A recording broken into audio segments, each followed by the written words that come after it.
Because you don't know, I wrote a book. If you want to buy it, it's $13.99.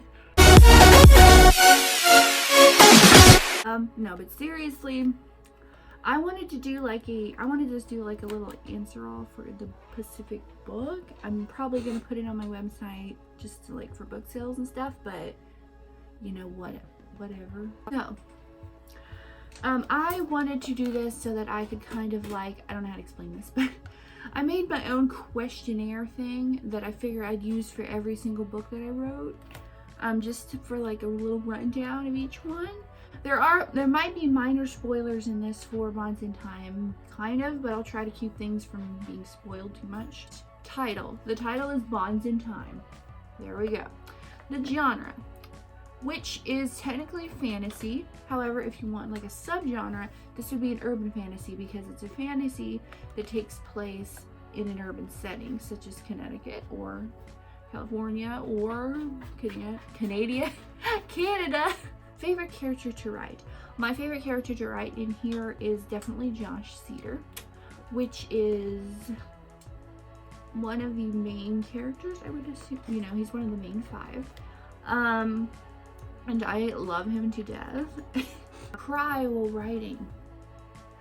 Specifically, I did cry a little bit. I won't like give it away, but there's a scene with Josh and Trinity towards the middle, kind of after chapter 7, I guess you could say. Like kind of far in there, and it did make me tear up a little bit, only because I think I was in a sad place that day, but for the most part, not really. Do you regret anything you wrote? I regret the second to the last chapter. I don't really like the battle scene I wrote. I mean, it's fine, but I feel like it could have been a lot better, and it does bother me a little bit, but that just means I need to improve on it. So, I mean, I guess that's fine. Is there a cinnamon roll character in this story? In my opinion, a cinnamon roll character is like basically, you know, like Izuku Midoriya, who is like pure happiness, cinnamon roll the whole time you watch him. Even if he does something like cool, you're like, oh sweetie, like that's a cinnamon roll character. Okay, so I personally, you would be like, oh, it's probably Josh or Trinity. Well, no, to me, Trinity is a sweetheart. I do like her as a character. However, I believe the only cinnamon roll character I have in the story would be like Hansen. He's not like a major, he's important to the story, but he's not like a majorly developed character right now. I had to choose who to develop and who not to, so far. And I think Hansen is like a sweet, sweet baby. Favorite character. This kind of goes without saying, but my favorite character is Josh Cedar. Once again, he is everything. Personality. Which personality is closest to yours as a character in the story? Kind of. I would say Trinity is probably the closest to me. I'm a weird combination of fangirl, which would be Josh. But he's not a major fanboy in this. Like, he's not majorly otaku or weeb or anything in this one, because I'm still trying to introduce the world. Okay, so. But I know what his character will turn out to be, so I can say that. So I would say I'm like a weird combination between Josh and Trinity. But how did you get the idea for this story? So, this is hilarious. Okay, so I don't really know exactly what this was, or I'll try to be as like, you know, to this as I can, because this was a while back, about a year ago, maybe longer. Okay, so I was watching, I don't know what I was doing the dishes, and I saw on the TV that there was something about these fairy mystics, or magical genie mystics. I don't know. It was on Nickelodeon, and it was one or the others. I don't know which one it was. They were genies, or they were fairies, or something. There was a girl with blue hair, and there was a girl with pink hair, I think. I don't know. And I was like, that'd be kind of cool. Then I scrolled, like, after I finished the dishes, it was like 5 minutes later. I still had that image in my head. And then NYX had just released their makeup collection. with the elements. So it had an earth palette, a water palette, a fire palette, a metal palette, and an air palette, and I think a wind palette. So I took off the wind palette and I kept the other ones, and I thought that that was cool, so I did elements. And so I kind of put them together. It was like elemental mystics, and that happened. And then I figured, and that's all. And then I was like, well, how would I fit these characters into? Because I have a superhero series that I had like written that I just never did anything with, and I didn't want it to be like exactly like that. Like I wanted there to be a difference between the two, because I did want to eventually publish the superhero series that I had made, and I was like, I didn't want them to be similar. So I was like, how do I make them like not the same thing and still, So then I was like, well, I'll put mythology into this. So I was like, well, which one? Because I did have some other stuff planned with Greek mythology and Egyptian mythology, and I was like, I don't want to use those, so what am I going to do? So I was like, Roman mythology. I do know a lot about Roman mythology, and not as much as a historian or anything, but I did take a class on Roman and Greek mythology for my freshman year for half a semester, so I did learn a lot about that. So I was like, well, might as well use this. So I did Roman, Slavic, Norse, French. I just mixed a bunch of different mythologies together, excluding Greek and Egyptian, part of a series. Yes, this is the Elemental Mystics series, and this is the first book, Bonds in Time, which is for the most part a world building book.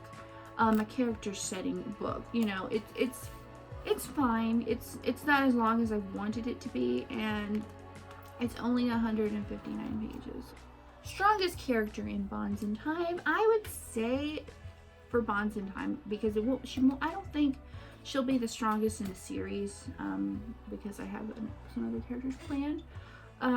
However, Trivia is one of the strongest characters in the series and will remain one of the strongest.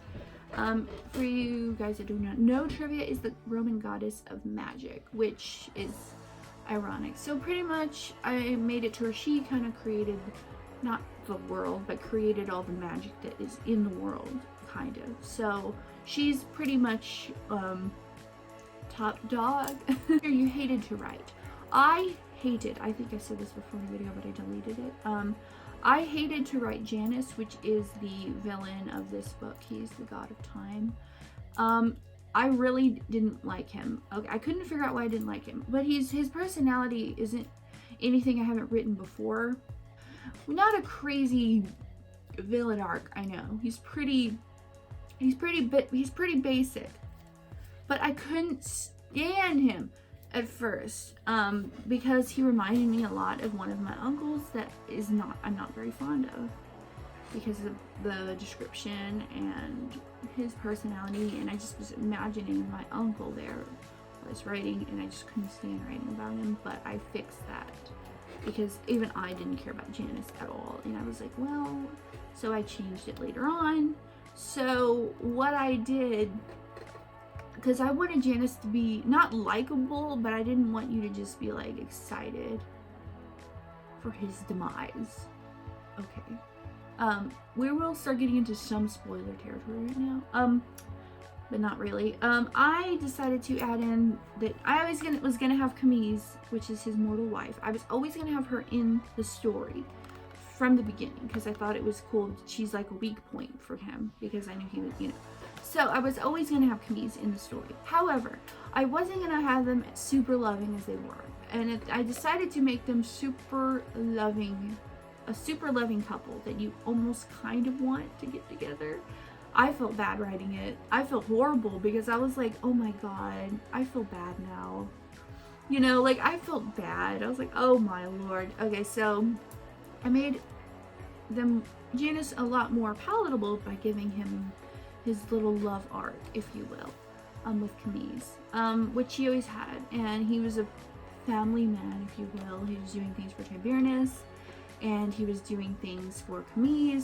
However, I didn't make him super lovable, because you find out what he did to one of his other sons, so I still wanted that thing of he's not a good guy, but he still shouldn't be hated. Does that make sense? Did you enjoy writing this storyline? Yes, I love this storyline, but I can't wait to finish it. I'm working on the sequel right now, and I do love the storyline. I do like my characters that I have created. I feel like in the second book I'm allowed to be more dimensional with them, because in this one I was building the world and I didn't have time to build too many characters. So in the first one I pretty much built up Trinity's family, Trinity, probably Marissa and Ira, Josh, probably Coriander, Mitch somewhat, you know. Like, I only had time to build up a few, so, you know, so I did that. I had to pick a few because I was building a world and then I had a lot of characters. So I was like, ships. Okay. Now, this is ships. So, I can have ships even though I'm the writer of this. I don't care. These will not be ships that actually will happen, or they might be ships that will happen. There is no determination in any of these that I'm saying. So don't expect anything from them, but I really do. Really, I ship so hard Arlo and Dusk. You know, like I'm like, oh yes, but not as much as I do Trinity and Josh. Like, I had a moment where I did ship Josh and Arlo together, but then I was like, no, that's abusive because of the way they are. I was like, no. And none of these ships are confirmed nor denied. They're just ones I like myself. Favorite scene between two characters? I already said this before, but I really like the scene. I can't really say it. I'll kind of say, abbreviate it. My favorite scene between two characters was between Josh and Trinity. Big surprise. Where something bad had just happened to Trinity at her school, and she came back to know the gods. And she was pretty much, what can I say? She was really in a bad place. And she found out that Josh was also in a bad place about something that just happened to him. And she forgot about herself, and she wanted to take care of him and did not even let him know what was going on. And I just thought it was so sweet. And it was so cute. And it wasn't cute because it was very sad. However, you know, like, it's kind of adorable that she, like, just dropped what was wrong with her and went and decided to take care of him. I just thought that was very sweet and genuinely nice. How much was this story different from the original outline? Oh my lord. Well, we're not going to talk about the entire outline of the whole series. We'll just talk about the specific book. This book was not what it was originally. Okay, originally I wasn't going to write in any kind of love subplots at all. Not that there's any love subplots very present in here, but I snuck in a few. There was going to be nothing like that. Trivia was not going to be introduced until book 3. So there was that problem. Also, I did not have some more spoilers are coming up. The Heart of Koishi, that didn't exist. The Island of No Magic did not exist. The Forgotten Castle did not exist. Tiberius existed. However, he wasn't really going to be in the story as much as he was, and he wasn't even really in the story. Also, basically, Janice and the whole fight at the end did not exist. So the story was basically 30% of the story did not exist originally. Janice's first battle scene, it's when he comes into Norgot. I think it's in chapter 7. And he comes in and he starts fighting them, and he sees everything they're going to do. And he's also very strong because he's like a god, and he's very fast compared to them. Because the Elemental Mystics, they're strong with their powers, but they're not superhuman. So I was writing this and I was figuring out how hard it was actually going to be to get them to beat him. I was like, how are they supposed to beat him if he sees everything? You know, like, I was like, there's no way. I made the god too powerful for my characters to just get rid of. Especially now that I had to split the characters' power apart between each other. So they're a lot weaker, and even in their full extent, I didn't see how they would defeat him. So I was like, well, what do I do here? So I was like, well, let me go through my outline and see what other characters will be eventually in the story that I need. That way I can just you know, use one of them. I found Trivia and I was like, okay, Trivia, the goddess of magic. She was in the 3rd book. I was like, okay, so we'll just make her the all-powerful up in this story, because originally she wasn't going to be, and then after a while I was like, you know, that would help, so I need her to be here, because I wanted my 5 main characters. I mean, technically there's 10 main characters, I guess, if you count all the mystics, but my 5 main characters, I wanted them to be able to do something big in the plot without actually doing anything, because they technically aren't very good at using their powers yet. So I was like, they're not going to be able to do something the other ones wouldn't be able to, so I had to come up with something. So I decided to make Trivia kind of like Rumpelstiltskin. She'll do you anything you want if you do a favor for her, and usually her favors are not nice, very vile, you know, because she's not evil and she's not good. She's kind of there in the middle. Death count. Okay, the death count in this story is actually pretty minimum if you do not count Janice's purge of the fairies during the story, but we don't actually get to see. You hear about it more in the sequel, but you didn't really get to see it. You just kind of heard about it. So we'll just won't count that because you technically don't have a number. We'll just say 3 characters. How about that? 3 characters died in this story, and it's not a big amount, I don't think. If you don't count Trinity's brother, who's already dead before the story starts, which I won't because he didn't die in my story. He died before the story started, so I wouldn't count that as a death count. So we'll just say 3. This is the protagonist. Technically, it's Trinity. Trinity Basalt is the protagonist for the storyline, technically. However, I tried to make it to where I didn't want the main character MC thing, where everything revolves around the main character. The main character is everything. The main character is the best at everything. The main character is the smartest. The main character is the best, blah, blah, blah. I didn't really want that because I you know, it's kind of a trope, and it's not one that I mind. Usually the main character is the best. However, I just wanted my 5, Trinity is the main character. However, I feel like my 5 are technically main characters. Like Josh, Arlo, Dusk, and Trinity are all kind of main characters, even though they're not all out front. They're all basically one thing, so they're supposed to be equal. So I tried to give each of them different things. Like I try to make sure that each one of them can save the day at one point. I don't want everything to be Trinity, Trinity, Trinity, Trinity. Villain actually evil. Alright, so this is not really a spoiler, but it kind of is, but it's not really established in the story. This is just me telling you.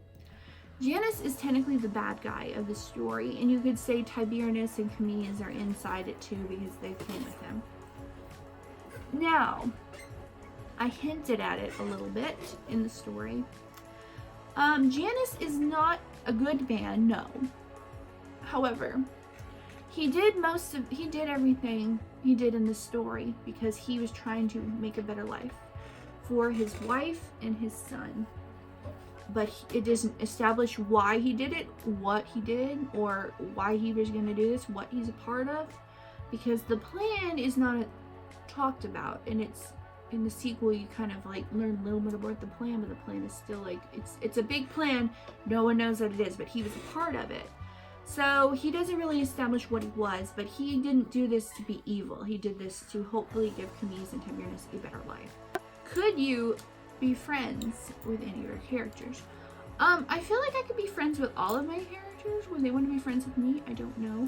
The most fun characters to write for. This is kind of like the favorite character to write, but then this one's, you know, favorite characters to write for. It's a little different.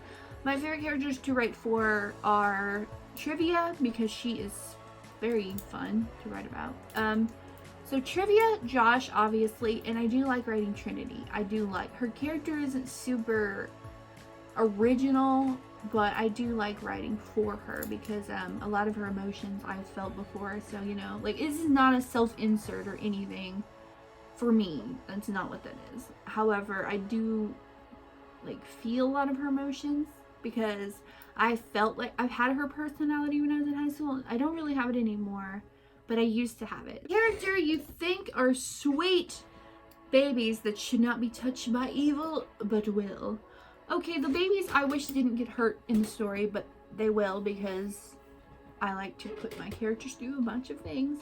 I don't want anything to happen to Coriander, Hanson, Josh, or Trinity. Those are my babies. Like, when I write anything for them, I'm like, oh.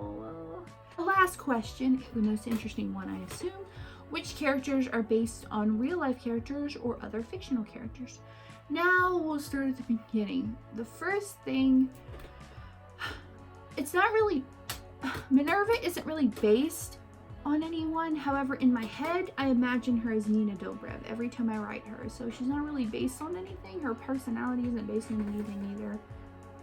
It's just, I always imagine her as Nina Dobrev. So we'll move on. Dusk is basically a stand-in for my friend Lisa. Appearance, personality, anemia, you know, like she's kind of a stand-in. I didn't write her that way on purpose, but she ended up being that way. And then I realized, I was like, oh my God, I literally wrote you into my story. She doesn't mind, so it's fine. And I didn't mean to do it. So, you know, there we are. Also, I feel like them, and I didn't remember this before in another video, but Juan and Gabriel, which are from the Gomez family, who are Atlas, I think I'm saying that right, which are elk-like creatures that stand up straight and don't have like joints in their knees, and they're like a Roman creature, kind of weird looking. That's what they really are, but you don't see them that way, you see them as human. But they are based on their personalities are based on real people I did know, and all they did was fight, bicker, and every time I seen them they were arguing, and yeah, bickering. You don't see very much of Juan and Gabriel in the story to where they're actually doing their bickering. You're just told they do that, but you will see more of